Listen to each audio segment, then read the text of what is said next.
I am Tara Radford of the Illinois Criminal Justice Information Authority, otherwise known as ACJA, the Office of Fiscal Management. Welcome to the Cash Budget Development Training.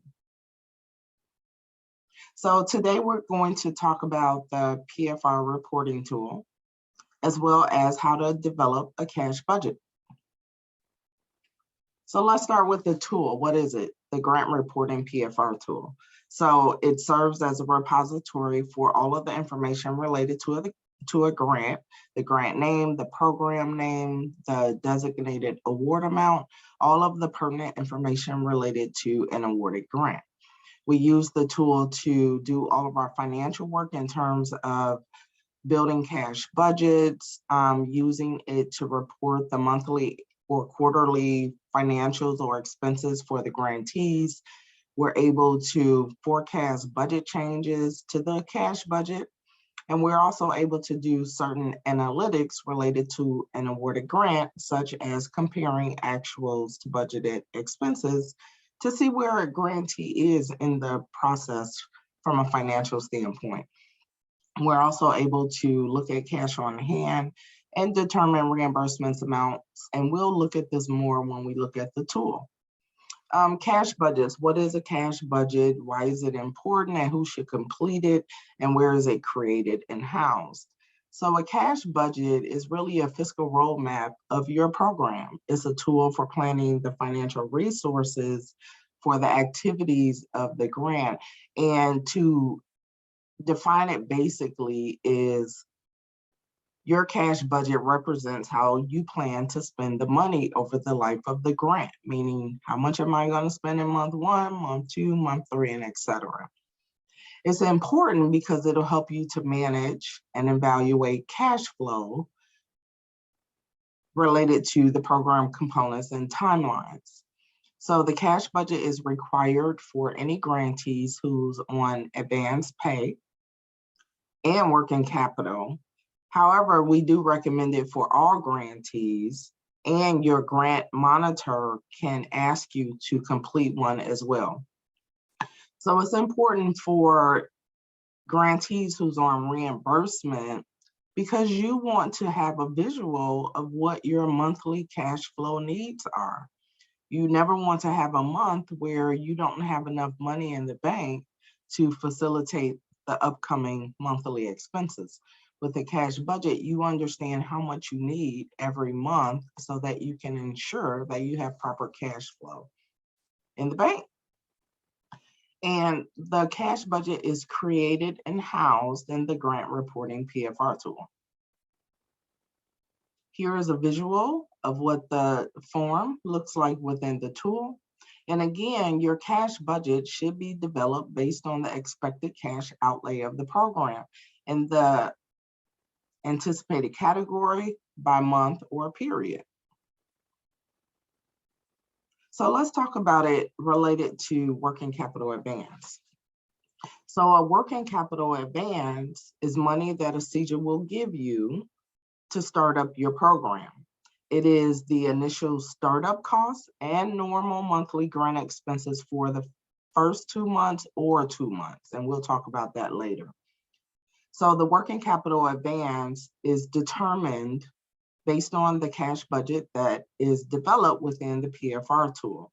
The working capital advance should allow the grantee to have sufficient funds to start up your operational program, and also to mitigate the risk of overpayment of advance funds, which means that we'll analyze how much money you have on hand compared to your expenses, because we never want to leave you in a position to owe money back to ACJA at the closeout of the program.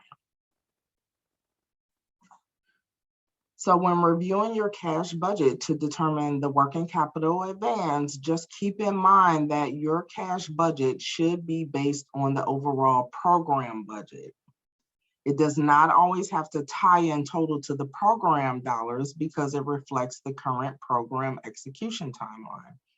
So in other words, when you initially submitted your program budget, there may be some changes to it by the time that you develop your cash budget.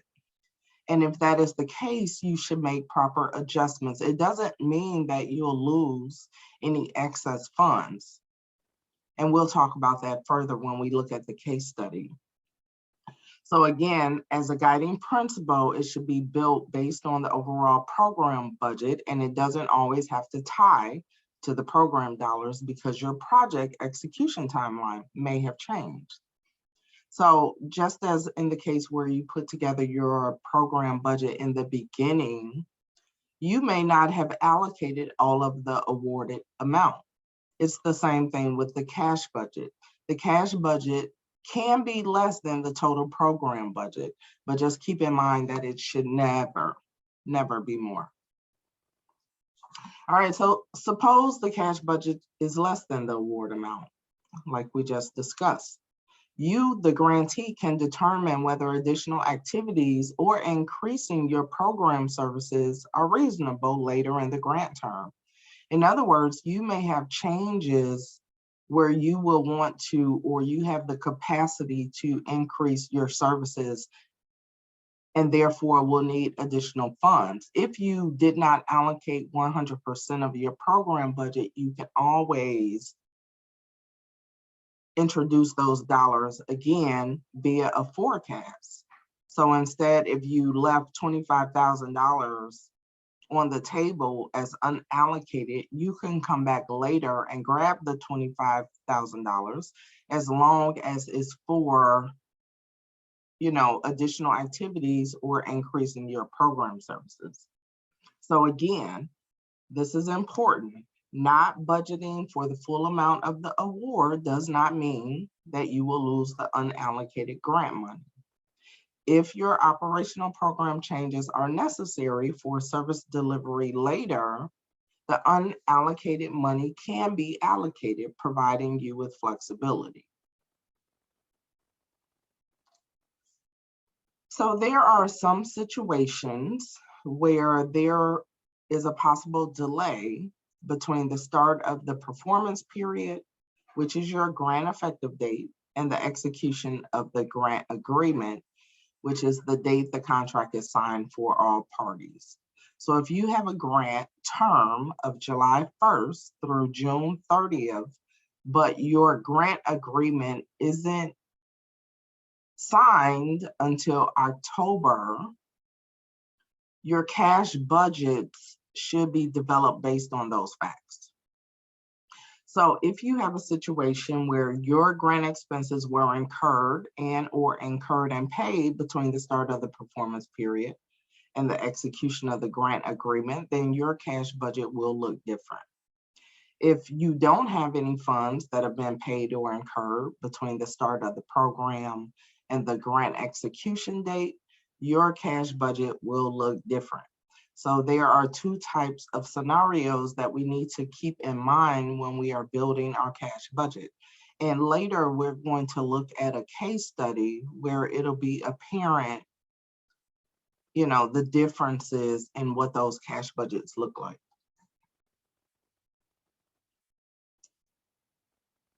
So again, this is just a rehash of what we just talked about in the cases where you have grant expenses incurred and paid between the grant start term and the execution of the grant. Those costs are considered pre-award costs. So pre-award costs are costs that have been incurred, which means the work was done, and paid, which means that you, the grantee, actually pay those expenses out of your pocket. Or you may have some situations where someone is willing to do the work, so you have incurred expenses, but you don't have the money to pay them, and they've agreed to allow you to pay them later. Then in that situation, you have expenses that are incurred, but not paid. And again, if your grant term is 7/1 through 6/30 and your grant execution date is October 1, the time frame that we consider pre-award costs are July through the end of September, prior to the grant being executed. Okay, so let's just talk about pre-award costs further. So when we build out the cash budget, those pre-award costs, assuming that they are approved, will be reported within the normal monthly PFR reimbursement request, and it won't be included in the working capital advance amount. Okay. Now, if you incurred expenses, but you didn't have the funds to pay for those expenses, then we roll those costs into the working capital advance. I hope that makes sense, but it'll be a little more clear when we actually look at the case study. And then, of course, you have grant programs in which you haven't paid anything prior to the date of the grant execution, either because you did not have sufficient funds or you just weren't comfortable and wanted to wait until you actually had a signed grant agreement. All right, so let's look at the grant reporting PFR tool as related to cash budget development.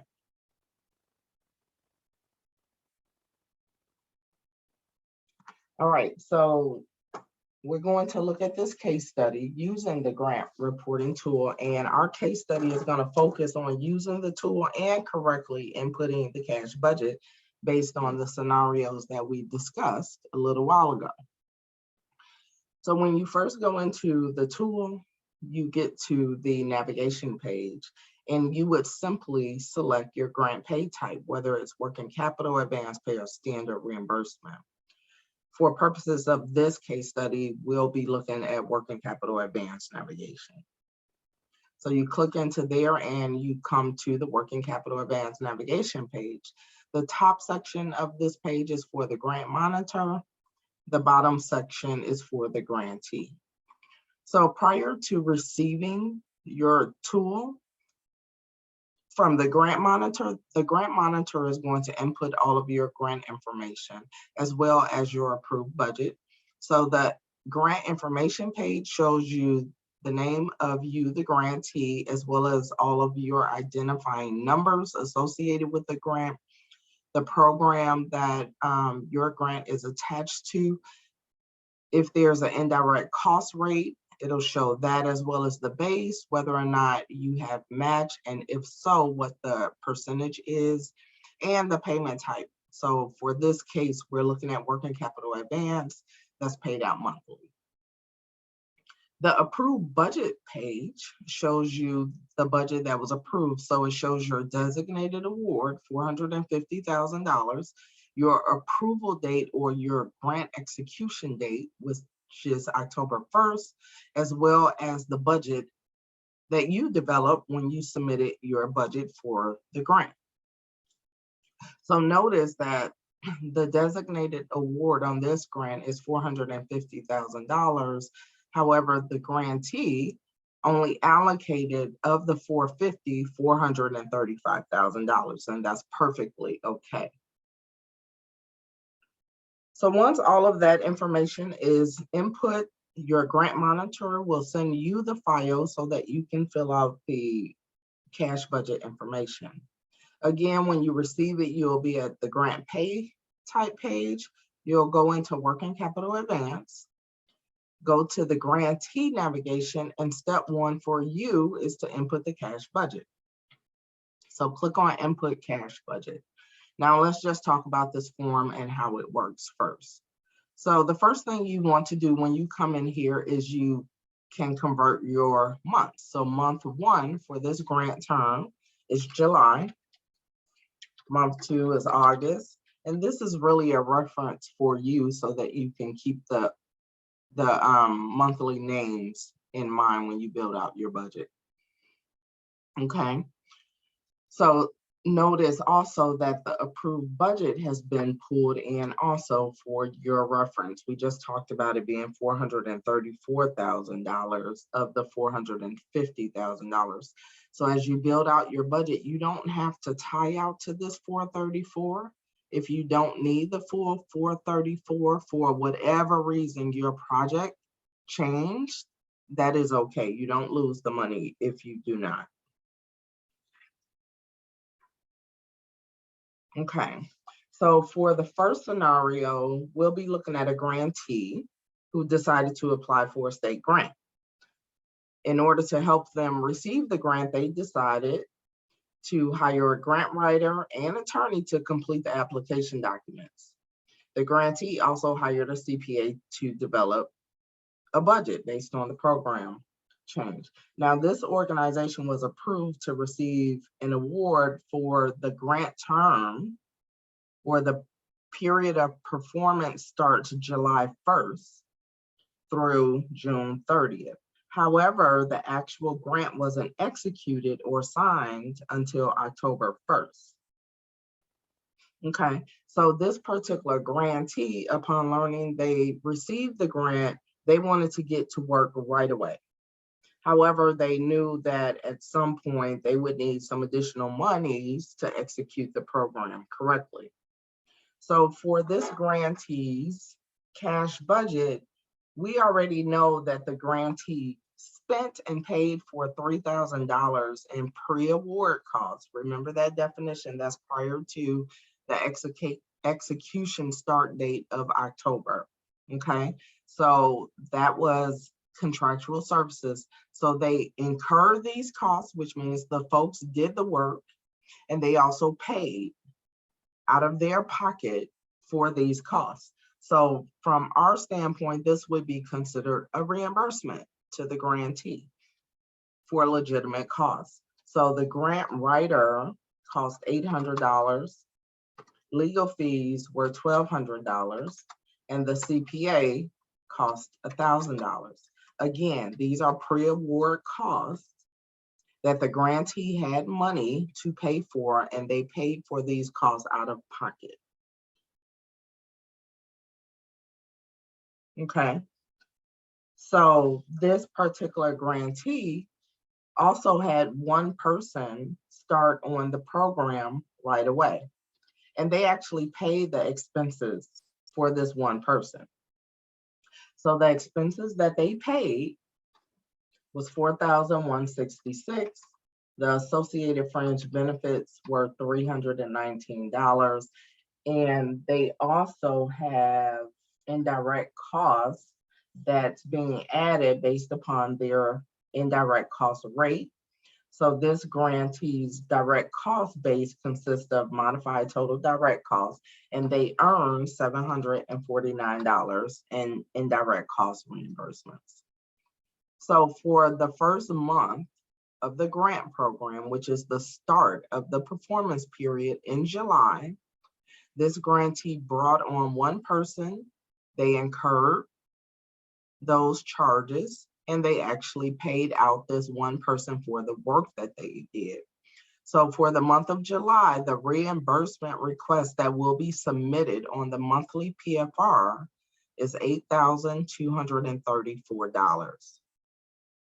Now let's look at August. August, the grantee kept the one person, paid the one person,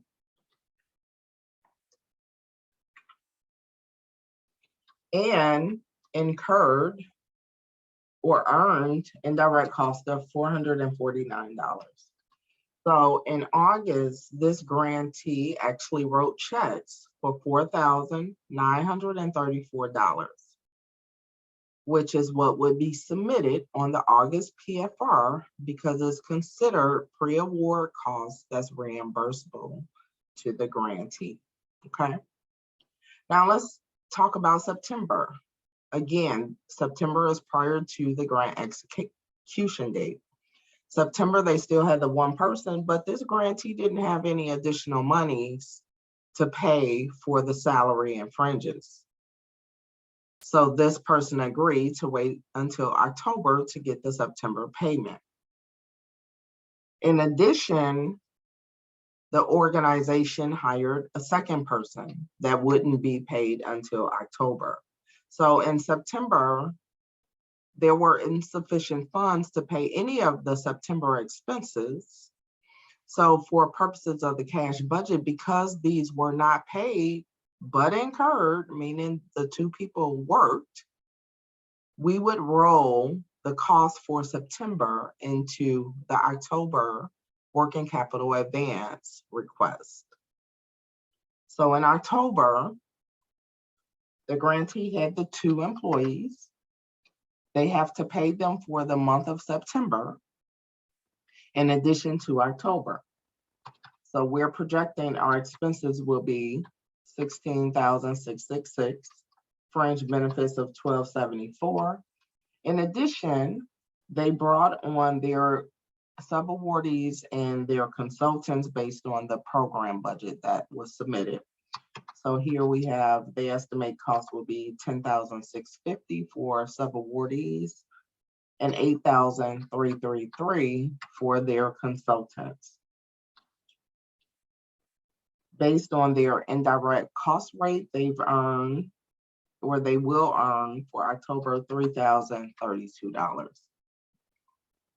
So in month 4 in October, the grantee expects that his costs are going to be $39,955, and it includes costs related to September expenses incurred but not paid. In November, they believe they'll bring on an additional person. So in November, they expect their salaries to be $12,498, fringe benefits, in addition to their subawardees and consultants, as well as the indirect costs that are earned based on those expenses. In month 6, which is December, they expect to be fully loaded. So based on their approved budget, they were planning to have 5 people, and they believe that they'll have all 5 in December through the remainder of the grant term, June. So based on the 5 people, the associated salary is $20,833, fringe $1,594. And they also believe, since they'll be fully loaded, that they'll incur and pay out travel expenses of about $500. They still have their costs associated with their subawardees that's flat for the remainder of the term, as well as the indirect costs that's earned.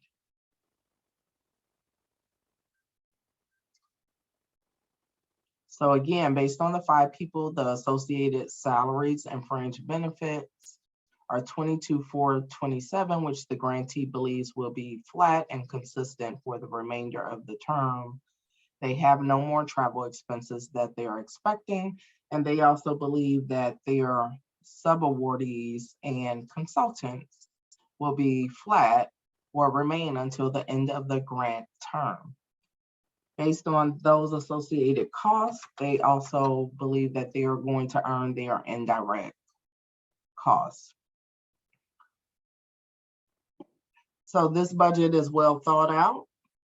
We have our pre-award costs that were incurred and paid. In September, we have our month 3 costs that were incurred but not paid.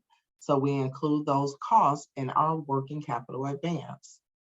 Since this grant was not executed until October 1, the working capital advance will be based on the month 4 and month 5 expenses versus the month 1 and 2. So the bottom section of this form has a working capital advance reconciliation that automatically pulls in the first 2 months of expenses. Don't worry about it. Your grant monitor will fix it and ensure that it's based off of the month 4 and month 5 expenses. So for this particular case, the total working capital advance request would be $65,992. Okay.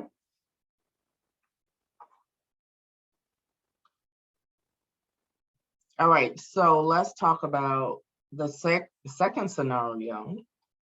So we have the same situation, the same grantee. The only difference is that the grantee had insufficient funds to pay out the $13,168 for months 1 and months 2. However, they still had the 1 person working in July. They had 1 person working in August. They had 2 people working in September. However, they couldn't pay any of these expenses. In that case, we then will shift these costs to the working capital advance request because these pre-award costs were incurred. They just weren't paid, and the grantee needs money to pay for these incurred expenses. So we move these costs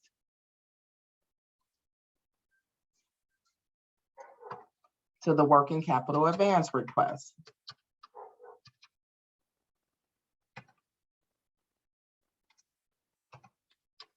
Okay, so we'll move that out of there. We'll move this. We're moving all of these costs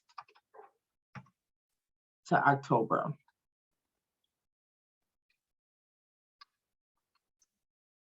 So 13,650, we'll get rid of that. And we're also shifting our earnings for indirect costs to the proper month. So now here we know that we have incurred expenses. However, the grantee could not pay them, so they all shifted to the working capital advance request. So now our working capital advance request is $79,161. So that includes your pre-award costs that were incurred in October, as well as the October monthly expenses, as well as November expenses. Okay.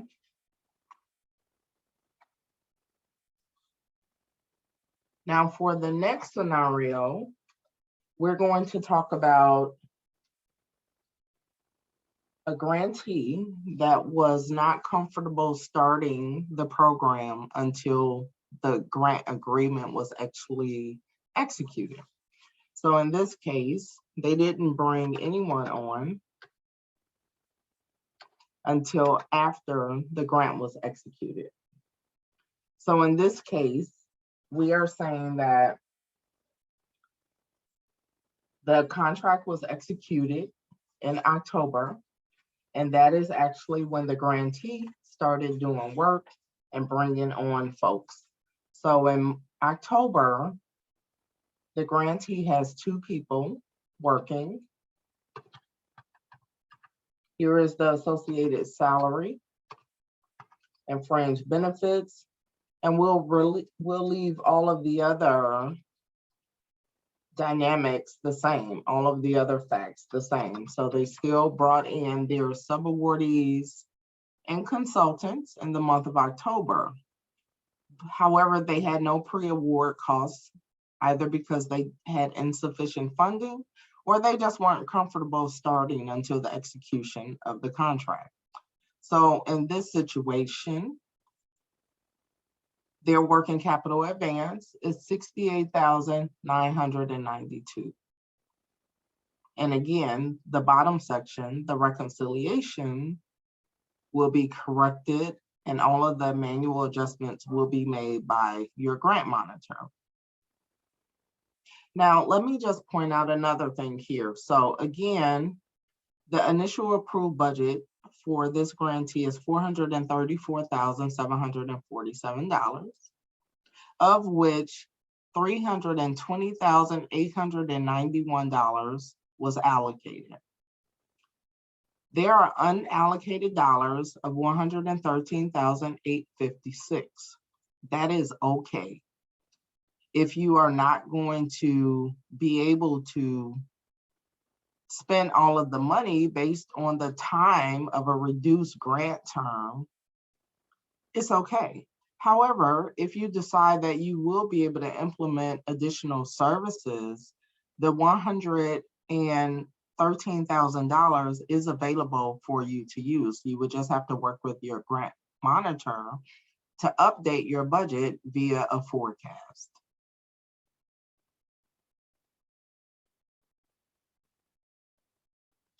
That is the conclusion of our case study.